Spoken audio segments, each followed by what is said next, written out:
그러면 금리의 고점이 22년 지금도 계속 높아지고 있지만 23년 2분기가 고점이에요. 기준금리의 고점이. 그때까지 금리를 인상합니다. 금리 인상 속도만 둔화될 뿐 금리는 인상합니다. 그런 과정에서 그러면 주가가 추가적인 조정이 있느냐? 네, 2023년 경제 침체 예상 수준이 좀 어느 정도 수준일 것 같으며 또 그에 따라서 주식과 부동산은 뭐 그래도 투자를 멈출 수는 없잖아요. 네. 어떤 식으로 좀 대응을 해가면서 투자를 하는 게 좋을까요? 네. 일단 23년 경제는 제가 L자형 침체라고 말씀을 드릴게요. 앞에 숫자는 말씀드렸으니까. 그래서 경제 위기는 보통 이렇게 움푹 패이는 거예요. 네. 마치 이제 쓰나미 불어가지고 이런 거 다 가로등 쓰러지고 이런 게 경제 위기라고 계절적으로는 상상하시면 좋겠고요. 경기 침체는 장맛비 내리는 느낌이에요. 계속. 그러니까 안 좋은 거, 우울한 거.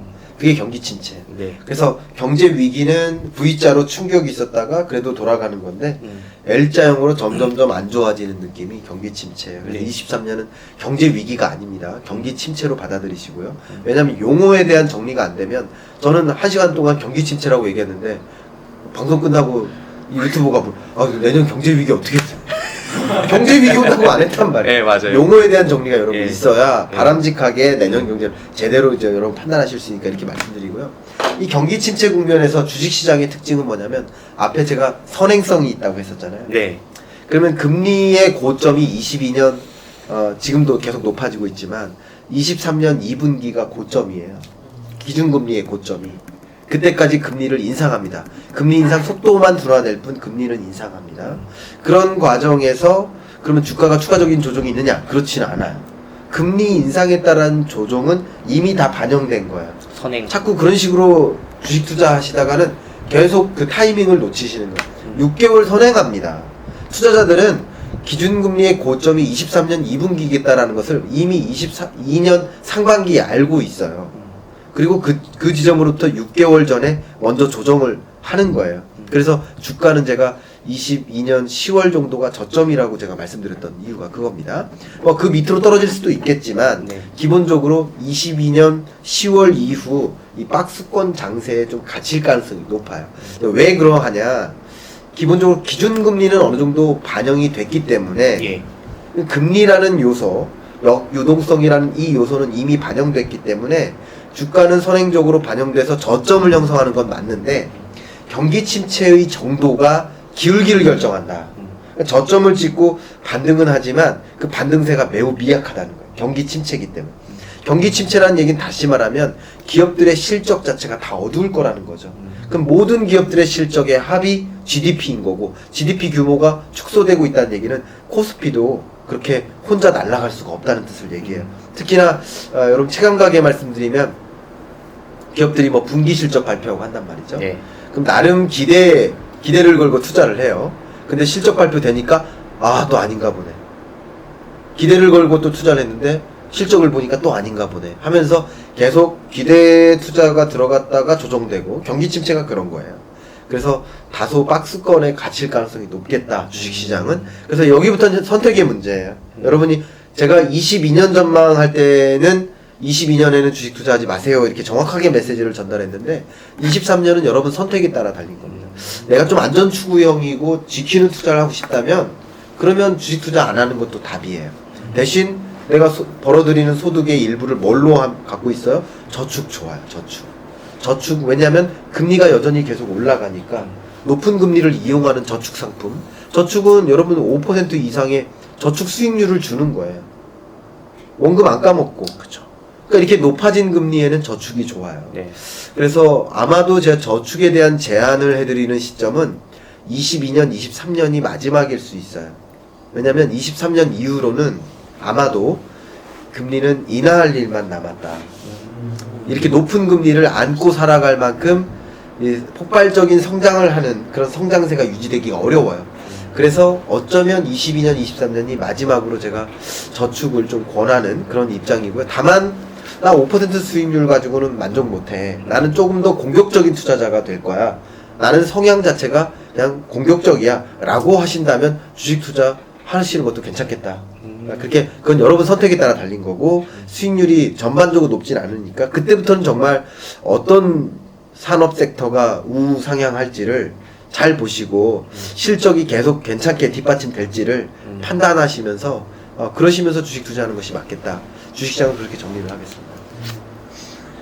부동산 그러면은 기준금리가 이제 한 그때 이제 10월 달쯤 이제 딱 저점이라고 이제 고점 딱 이제라고 말씀하시면 그 이후도 부동산은 한번 바라봐도 되겠네요. 아니요. 부동산 시장은요. 또 달라요? 다릅니다. 주식 시장과 부동산 시장은 현저히 다른 특성이 있어요. 주식 시장은 선행성이 있어요. 먼저 경기를 보고 금리를 먼저 어떻게 움직일지를 상황 판단을 한 다음에 먼저 주식 시장에서 돈을 빼거나 넣거나 할 수 있어요. 선행적이라는 거죠. 근데 부동산 시장은 선행적으로 움직이지 않아요. 오히려 후행적이에요. 관망하다가 팔아요. 내 집은 전재산이잖아요. 네. 전세 세입자도 거의 그 전세 보증금이 전재산일 가능성이 높아요. 우리 전재산 이상이죠. 네. 전세담보대출 껴다가 전세 살고 있다면 그 전세 보증금은 전재산 이상이에요. 그 전재산을 움직이는 것에 성격이 강하기 때문에 당연히 선제적일 수가 없어요. 다 관망하다가 갑니다. 그리고 부동산 시장의 특징상 아무리 봐도 나 집 내놔야 될 것 같아 라고 해도 그게 거래되는데 걸린 시간이 있죠. 그리고 거래가 당장 된들 뭐 이사 시점이나 이런 것을 반영하면 실제 소유권이 이전되는 그런 시점은 몇 개월 더 걸리죠. 그러니까 선행해서 움직일 수가 없다라는 특징이 있어요. 그래서 부동산 시장은 내년은 좀 힘들겠네요. 23년이요. 예. 23년 2분기 정도 예. 금리가 올라가면 올라갈수록 더 힘든 사람만 나오고.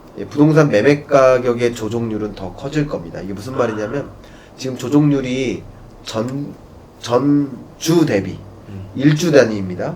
전주 대비 하락률이 마이너스 0.5%예요. 지금. 크네요, 되게. 네, 이게 전국 평균 아파트 매매 가격이고요.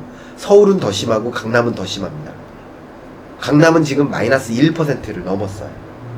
전주 대비 1%가 빠진다. 전주 대비 1%가 매주 더 빠진다 생각해 보세요. 굉장히 심각한 거고요. 그리고 이 값은 23년 1분기에 더 빠질 겁니다. 왜냐면 금리가 올라가면 올라갈수록 매수자가 매수하려 하지 않아요. 그쵸. 부담 가져요. 매수 심리를 자극해요. 구매 여력도 없고요. 구매 여력이 줄죠. 대출받을 때 더 많은 이자를 상환해야 되니까. 그리고 구매 의사도 줄어요. 그러니까 다주택자들이 집을 내놔도 갭 투자자들이 불안하니까 집은 내놓고 싶어요. 그러니까 공급은 쏟아지고 수요가 없으니까 가격이 더 조정되는 거예요. 그 조정되는 국면은 23년 1, 2분기까지 계속 마이너스고요. 그 마이너스가 그래도 제로에 가깝게 플러스에 가깝게 돌아가는 구간이 있겠죠. 역시 그것도 종 모양을 그릴 거예요. 돌아가는 구간이 있을 텐데 돌아가는 과정도 여전히 마이너스라는 거지 돌아간다 한들 플러스로 전환된다는 것은 아닙니다. 그러니까 23년 연내는 안타깝지만 아무것도 하지 마. 집을 선뜻 사실 필요 없다 이 말씀을 드리고요. 저희 채널에 예. 한 분이 예. 댓글을 다셨어요. 제가 오는 길에 차에서 확인하고 예. 제가 답변을 드리거든요. 예. 근데 한 분이 제가 집 사는 시점을 더 늦춰야 된다고 하셨는데 늦추려고 합니다. 그런데 우리 전세 만기가 23년 2월입니다. 그러면 이제 내 집 마련해야 될까요? 이렇게 질문 주셨는데 지금은 전세 공급이 넘쳐났어요. 전세 수요 부족이에요. 금리가 올라가면 올라갈수록 이 세입자들이 월세를 선호해요. 월세 선호 현상 때문에 전세 수급에 굉장한 불안이 있어요. 공급은 넘쳐나고 수요가 없어요. 그러면 누구의 입김이 더 셀까요? 아무래도 이제 세입자가 더 그렇죠. 세겠죠. 세입자가. 네. 그래서 지금 세입자가 한번 빠져나가면 그 전세 다음 세입자를 찾기가 힘들어요. 너무 힘들죠. 네, 힘들어요. 그러니까 당연히 그 세입자의 말이 좀 더 강해요. 그러면 여러분께 제가 조언해드리고 싶은 건 뭐냐면 전세 기간을 짧게 연장하셨으면 좋겠다. 그렇게도 전세- 받아주실 거니까. 받아줍니다. 고맙다고 받아주세요. 예, 그래서 예를 들어서 가능하다면 예. 6개월 연장. 왜냐면 그러면 집주인 입장에서 소위 우리 중개 수수료도 덜 들잖아요. 네. 그러니까 연장을 얘기를 해보시고요. 연장을 하실 때 가급적이면 짧은 기간 단위로 연장하셨으면 좋겠고, 그리고 이 연장을 했을 때 전세 계약일이 있잖아요. 계약일로부터 역시 세입자와 집주인이 의견을 나눠야 되겠지만 한 앞뒤로 한두 개월 정도는 여유가 있어요. 그러면 그거는 집주인과 어떻게 얘기하느냐에 따라 달려있지만 계약일로부터 앞으로 2달, 계약일로부터 뒤로 2달까지 생각해보면 계약일로부터 4개월 정도의 밴드가 생겨요. 그죠? 그러니까 이 전세 계약 기간을 짧게 연장을 만약에 한다면, 사정을 얘기하셔도 좋죠. 짧게 연장한다면 그로부터 몇 개월 이렇게 우리가 여지가 있다 그러면, 여러분이 집값 하락률이 이렇게 떨어졌다가 0에 가깝게 올라가지만 여전히 마이너스잖아요. 이 지점에 매수를 좀 적극적으로 알아볼 필요가 있어요. 떨어질 때 알아보는 게 아니라 여전히 떨어지는 거예요. 이렇게 올라가더라도 마이너스니까 마이너스로 올라가는 거예요. 그래서 제로에 가깝게 올라가기 전, 그 직전에 적극적으로 내 집 마련 시점을 알아보는 것도 늦지 않다. 그래서 조금 더 연기하셨으면 좋겠다 의견 드리겠습니다. 자, 그러면 가장 제가 좀 궁금한 질문을 좀 한번 해보고 싶은데요. 네. 지금 무주택자와 영끌족들 있잖아요. 네. 이분들 지금 많이 힘들어하는데 어떻게 대응을 하는 게 좋을까요? 속상한 네, 질문이시고요. 진짜, 마음이 일단은 아프죠. 무주택자 여러분들은 우리 동네 뭐 집값이 이만큼 조정됐다. 그러니까 이제 좀 사도 되는 시점 아니냐. 그렇게 판단하지 마시고요. 조금 더 이렇게 근시안 쪽으로 보지 마시고 조금 멀리 내다보셔서 23년 연내는 어쨌든 집값이 계속 조정되는 국면이구나 라는 것을 생각해 보면, 그 뭐 지역마다 특징이 다르니까 제가 통편 일률적으로 말씀드릴 수는 없지만, 여러분이 좀 내 집 마련 시점을 조금씩 늦췄으면 좋겠다, 이 말씀을 좀 강조해서 드리고 싶고요. 첫 번째. 네. 그리고 영끌하신 분들께는 제가 23년 가장 중요한 혹은 가장 추천될 만한 재테크 1번이 빚 갚는 거라고 말씀드립니다. 저축이 아니라 빚 갚는 거예요. 왜냐하면 대출금리가 23년 상반기에 더 올라갈 수 있습니다. 그렇기 때문에 빚을 어떤 식으로든 빨리 갚아나가는 노력, 그걸 뭐 예를 들어 빚을 졌는데 마이너스 수익률인데, 예를 들어서 빚진 건 마이너스 수익률이죠. 이자가 나가는 거니까. 근데 만약에 주식 투자해가지고 빨리 돈 벌어서 이걸 메꾼다, 이런 종류의 생각을 하시면 안 되겠고요. 빨리 그냥 그 빚을 청산하기 위해서 준비하시는 게, 여러분 대출금리가 8%예요. 소액대출 500만원 이하의 소액대출은 대출금리 8%를 초과했어요. 그러면 주식 투자해서 8% 벌어요. 그럼 그게 8% 번 게 아니라는 거예요. 그죠? 그렇죠. 그 기준을 정확하게 이해할 필요가 있어요. 요즘 신차 취소도 엄청 많이 나오잖아요. 그것 때문에. 그렇죠. 네. 그런 것들을 좀 생각해 보시고요. 높아진 금리에 어떻게 대응할지 생각해보면 빚 갚는 게 가장 좋은 재테크다라는 그 컨셉을 좀 그리시고요. 다만 그 영끌에서 집을 사셨다 그러면, 집은 사실 샀다 팔았다 하는 종류의 자산이 아니잖아요. 그쵸. 성향상. 네. 그래서 왜냐하면 샀다 팔았다는 과정에서 세금이 또 나가고, 중개 수수료 나가고, 이자 비용뿐만 아니라 이사 비용도 늘어나고, 이런 것들을 생각하면 샀다 팔았다는 성격이 아니라서 제가 쉽사리 여러분께 그냥 이렇게 영상을 통해서 여러분의 처한 입장을 모르는 상태에서 그냥 통편일률적으로 이렇게 말씀드리긴 좀 죄송스러운 그런 주제입니다. 그러나 기본적으로는 23년 끝자락 정도에 특히 금리 인하의 시그널을 좀 보셨으면 좋겠습니다. 그건 제가 오늘 여기서 얘기할 시간은 안 되지만, 제 채널에서 이런 시그널이 오면 금리 인하가 단행될 수 있습니다. 그 부합하는 시그널을 좀 읽으시면서 그때쯤부터는 좀 기회가 올 수 있습니다. 그때까지는 영끌하셨던 분은 좀 버티실 필요가 있고요. 정책 지원을 좀 활용하십시오. 쉽게 말하면 정부가 너무나 힘드니까 다 대상은 되는 건 아닙니다만, 여러분이 스스로 대상이 되는지를 확인하시면 됩니다. 그래서 정책 금리를 적용시켜줘서 쉽게 말하면 갈아타기를 지원해주는 그런 제도적 장치가 있어요. 뭐 신혼부부 같은 경우도 이자율이 네. 많이 지원해야 되니까. 네, 그런 걸 좀 적극적으로 알아보십시오. 저 그렇게 추천을 드리고 싶어요. 그리고 지금 뭐 금리 자체가 특히나 영끌족들이 21년에 변동금리로 대출을 받으셨을 텐데, 대부분. 일단 안타깝지만 22년 경제 전망을 알았더라면, 뭐 제가 전달하는 메시지, 저만 전망한 게 아니니까, 이 경제 전망서의 그 금리 파트만 읽었더라면, 적어도 변동금리로 대출받지는 않았을 것 같아요. 적어도. 그 선택은 10년을 이상 쫓아다닙니다. 여러분, 주택담보대출 같은 경우 보통 만기가 20년 아닙니까? 그럼 20년 동안 따라다니는 금리예요. 그걸 어떻게, 금리가 어떻게 될지를 향방을 가늠해보지도 않은 채 그냥 변동 고정을 선택해버립니까? 여러분 정수기를 샀는데 36개월 동안 그 정수기 렌탈비를 낸다고 생각해보세요. 근데 이거는 36개월이 아니라 30년이라는 거예요. 그 금리를 어떻게 설정할지에 따라서 내가 매월 내야 될 이자 지급액이 완전히 달라지는데, 그런 걸 앞으로 금리가 어떻게 될지를 가늠해보지도 않은 채, 상상도 안 해본 채 그런 의사결정을 합니까? 그건 좀 안타깝습니다. 근데 어쨌든 지금이라도 그걸 돌릴 수 없다면 정책금리를 좀 활용하시고 향후 금리를 좀 보시면서, 특히 23년 중반 이후에는 변동금리를 추천할 수 있습니다. 23년 중반부터는. 그때부터 고정금리 아닙니다. 쉽게 말하면 23년 중반부터는 기준금리가 떨어질 일만 남은 거다, 이렇게 가정하시는 것도 좋아요. 그때부터 변동금리가 좋습니다. 기본적인 구조가 그러니까 여러분들이 이 금리의 향방이나 경기의 향방 이런 것을 어느 정도는 좀 가늠하시고 그 국면에 맞게 의사결정을 하셨으면 좋겠습니다. 교수님 아까 그런 시그널들 많이 봐야 한다고 하셨는데, 저 네. 미국에서도 그런 시그널들 되게 많잖아요. 네. 지표 같은 거, 뭐 CPI, 미국 실업률 등등 되게 많은데, 네. 여러 지표들이 있는데 투자할 때 관심 있게 볼 만한 지표, 지수들이 뭐가 있을까요? 그리고 지수를 봐야 하는 이유도 궁금합니다. 우리 PD님이 예. 저한테 연락을 주시면서 제가 그 미국 CPI 발표되자마자 예. 즉시 분석하는 영상을 보고 네. 연락을 주셨다. 그래서 그냥 이거는 이 청을 거절할 수 없는 성격의 청이다.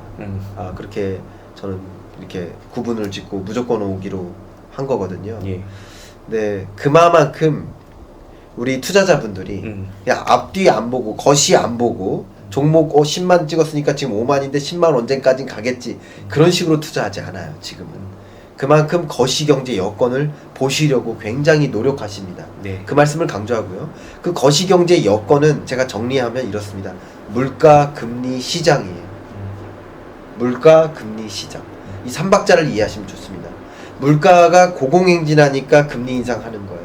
물가가 잡히면 금리 인상 더 이상 안 해도 되죠. 예. 그리고 물가가 완전히 안정화됐으면 이제 경기 침체 막기 위해서 금리를 내릴 수 있는 거예요. 결국 모든 것이 물가 금리고, 그 물가 금리에 따라 시장에 영향을 주고, 시장에는 외환 시장, 달러 환율, 원달러 환율, 주식 시장, 주가, 그리고 부동산 시장과 같은 자산 시장, 마지막 실물 경제에 주는 충격. 결국 물가에 따라서 금리가 결정되고, 그것이 결국 이런 시장에 여러 가지 영향을 미치고 있는 그 구조, 그 프레임을 보십시오. 프레임을 갖고 미국 물가 상승률 발표에 여러분도 민감하게 한번 생각해 보십시오. 저도 그 한밤중에 그 물가 발표되면 자다 일어나서 이렇게 말씀드립니다만, 그것에 그렇게 민감하게 반응하시는 걸 보고, 아, 정말 우리 투자자분들이 이제 미국 물가에 관심이 있구나. 예. 한국 물가도 아니고, 미국 물가도, 미국 그냥 물가도 아니에요. 미국 CPI, PC를 구분해 가면서 관심이 있고요. CPI도 그냥 CPI가 아니라 근원 CPI까지 관심이 있어요. 그만큼 이 경기를 결정짓는 굉장히 중요한 변수가 물가이니만큼 물가 발표, 그리고 금리 인상이나 동결 여부에 대한 발표, 이런 것들을 좀 민감하게 관찰하시고 그것에 따라서 스탠스를 어떻게 정할지, 특히 금리 인하 가능성이 좀 점증되는 그런 시나리오가 언제쯤 가능해질지, 이런 것을 좀 관전 포인트로서 가져가시면서 여러 경기 속에서 나타나는 여러 지표들의 발표를 좀 민감하게 반응하시면 좋겠습니다. 네. 요즘에 진짜 이런 것들을 봐야지만 다들 이제 투자를 해놓은 상황이니까 민감하게 반응할 수밖에 없더라고요. 그렇죠. 네, 그래서 저희가 그런 것들도 막 물어보고 했던 것 같아요. 대표님, 이번에 책에서 이런 표현을 해주셨어요. 내핍점이라고 말씀해 주셨는데, 네. 궁핍점하고 좀 다르다라고 말씀해 주셨잖아요. 아, 이 내핍점은 우리가 좀 어떻게 생각을 해야 되는 뜻일까요?